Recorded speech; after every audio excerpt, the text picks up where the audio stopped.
We're never taught how to build wealth. We're never taught how to build passive income. We're never taught how to really build this stuff. We're taught to go to school and get a job and make some money. And then what do? We spend that money. And this is where now, if you can start thinking a little bit different, now you can start doing things differently. And a couple of things you have to know is, for one, how much money you make isn't the sole determining factor of how wealthy you will become. Because the first thing people think, for the majority of people, is, okay, I have all these payments. I'm making just as much money. And I don't really have that much cushion to really save money or become wealthy, so I just got to make more money.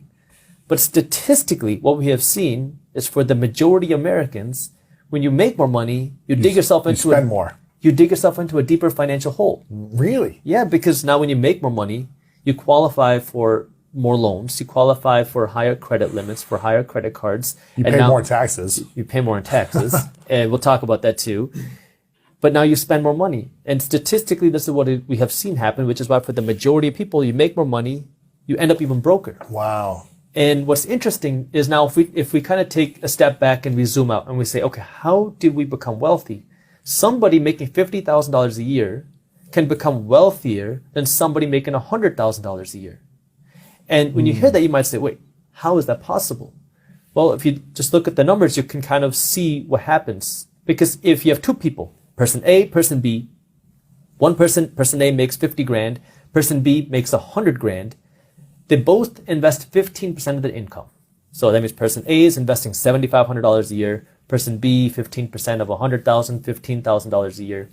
If person A starts investing when they're 21, and they can get the average market return, which has historically been 10% a year, and they do that from 21 until they retire, person B starts, say, when they're 30, like what we're talking about, a little bit after, because they partied in their 20s like everybody else did, they bought some nice stuff, and they say, you know what, let me start investing 15% of my income.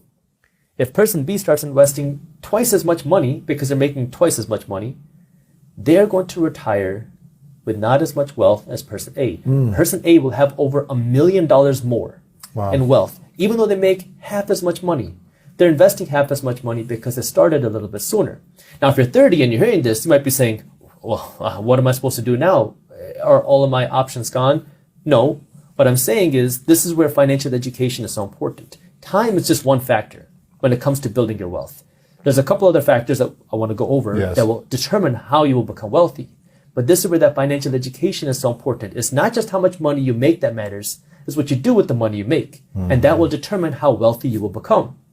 So now when we talk about what are these